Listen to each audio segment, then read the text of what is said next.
Frekvenca za logistiko Slovenskega logističnega združenja. So, Mr. Serge Schamscula, you come from Transporeon. Can you talk us a little bit about this software support to this project? Yes, first of all, dober dan, and thank you for inviting me here. Yes, indeed, Transporeon is a company which had been founded in Germany, and still we have the headquarters there, which is doing software. But software focusing on supply chain solutions, so for the transportation of goods. Essentially, we offer a couple of solutions, but at the end of the day, all those solutions are used on a common platform. And that platform is used by industry leaders, such as Nestle, Saint-Gobain, Coca-Cola, and others. As shippers, they own the products. And on the other hand, it's also used by the logistics service providers and carriers, so people operating with trucks mostly. And though they interact with each other, they interact with each other using our platform services. Because as a shipper, take Mass Incorporated, they work with 120 carriers, logistics service providers in Europe for cross-border transport only. If they want to send them all the orders, and if they want to have a time slot booked for pickup and delivery manually without the help of digital means, this is very inefficient, takes a lot of time and makes no one happy.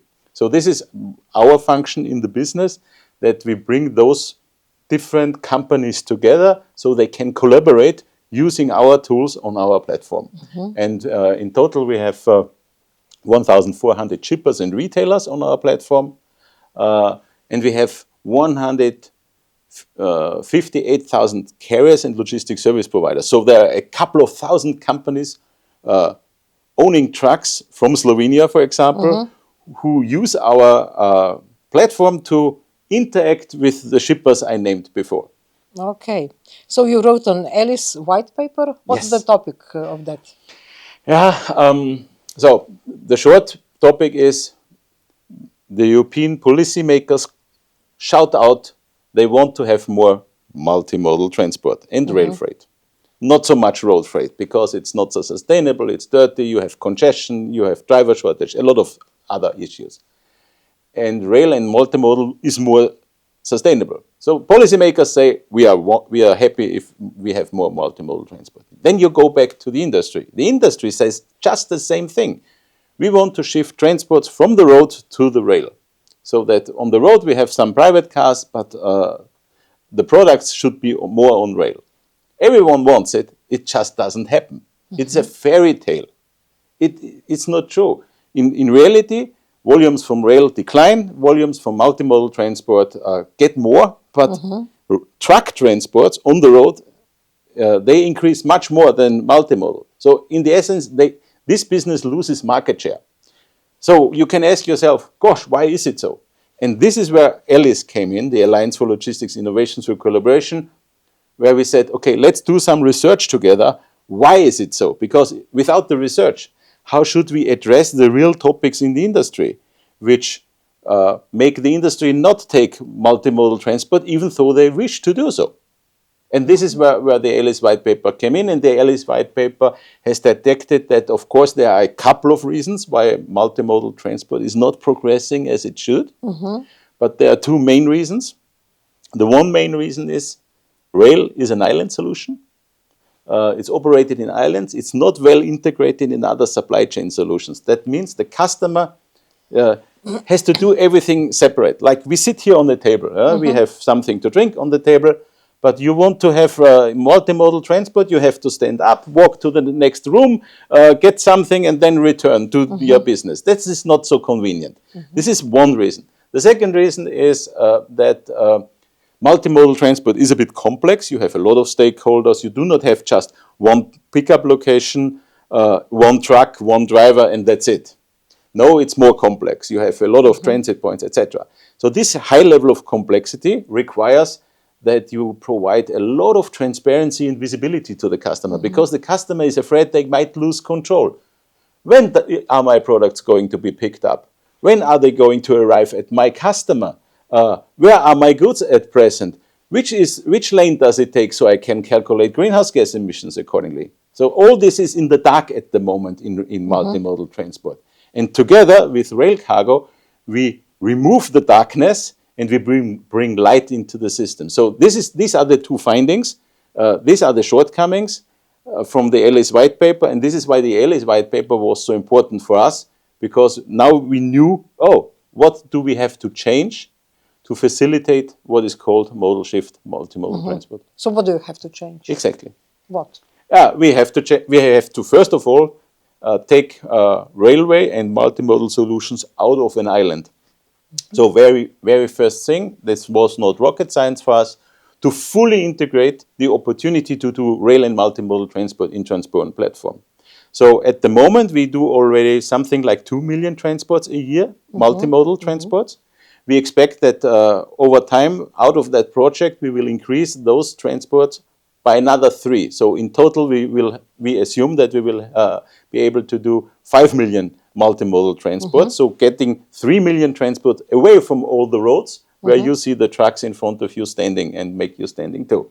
And the second thing we have done is we have brought real-time visibility for rail and multimodal transport to the market. That means our customers, we have IoT devices on the wagons, on the containers. They are tracked from the very first moment to the very last moment. We provide an expected time of arrival, so the customers know, first of all, where are my goods? They know when are they probably going to arrive at my customer, when are the goods picked up, and how can I calculate greenhouse gas emissions.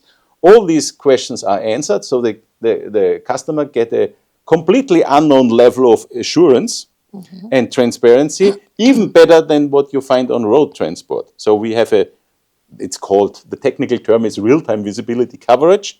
Our real-time visibility coverage is close to 100%. In European average, on the road, you find some 25%. But I must admit, for rail and multimodal, it's more decisive to have that transparency because of that complexity. And with those two elements, we get feedback from our customer bases that it's highly appreciated. We have a couple of customers already using it. It's free for our customers.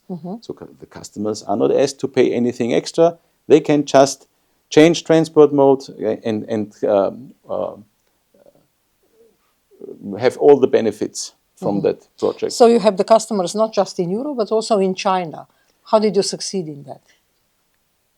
Yeah, in principle, our customers are global. So easy to understand, Coca-Cola, Nestle, these are global corporations. And usually we talk, either there's a per region organization or you have a global organization.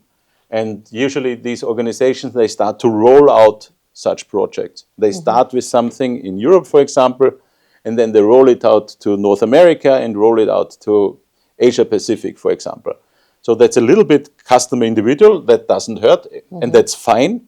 Customers need to try out new solutions first before they have the trust to roll them out globally, but that's just naturally. But via those connections, we can implement these kind of solutions all over the place. So when we were preparing for the European elections, we can hear that the green transformation went too quick in Europe. So before the new European Commission and even after that, do you expect that this transformation will slow a little bit? Because we heard that actually Europe is deindustrializing itself. So it is, and that happens independent from this so-called Green Deal. And it started, I mean, the most deindustrialized country in Europe is the United Kingdom, which is not part of EU anymore. And they continue to completely deindustrialize. It has different reasons. It has nothing to do with the Green Deal. The Green Deal came much later than that. But to answer your question, my answer is yes and no. We can discuss to which extent the Green Deal in general is a showstopper to the industry. It's an opportunity. It's in parallel also a threat. It depends on what you do with it. But the real point to me is there are some solutions which are already there. Why not use them? and I can tell you a couple of those, and they are still not used. To stay with road transport, only 20% of the companies operating trucks in Europe do have a fuel saving program in place and do driver training for fuel saving. You can save 20% of your total cost as a trucking company if you apply this. It doesn't cost you anything. Does that stop the industry? No. Who does it? Only 20%. So 80% ignore it and don't do it.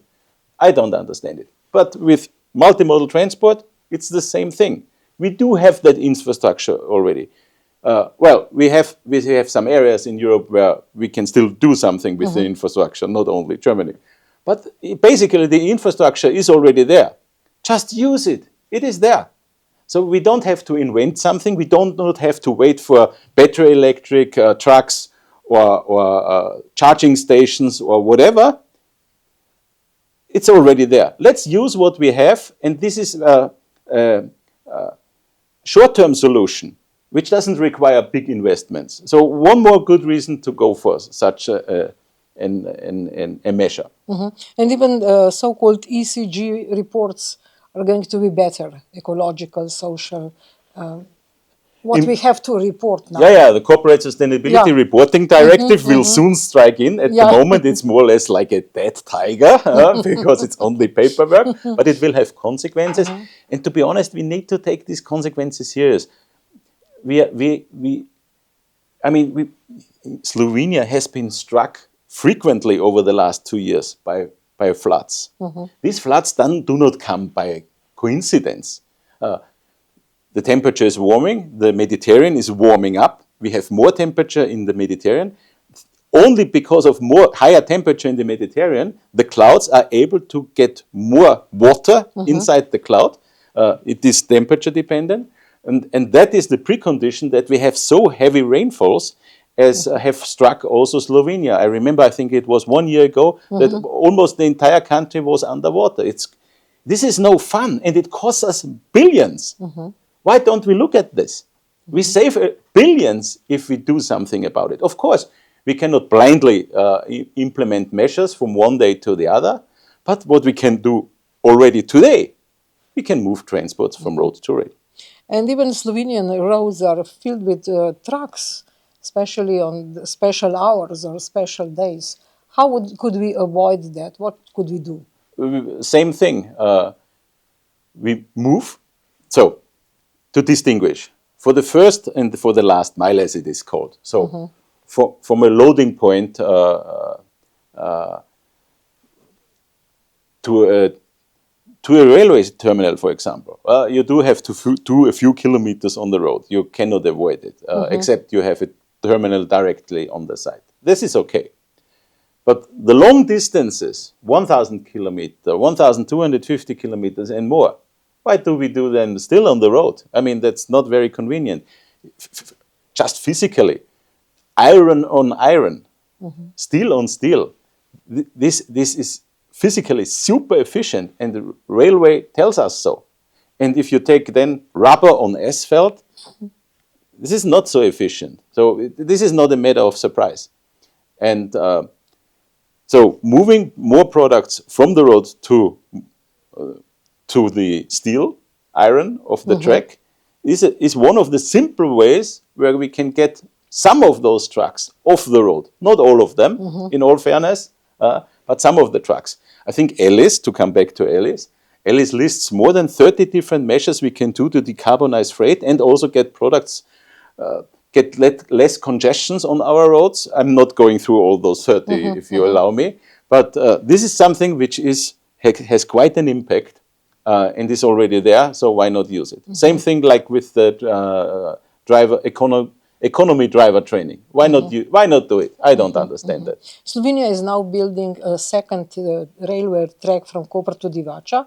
What will that mean to that business?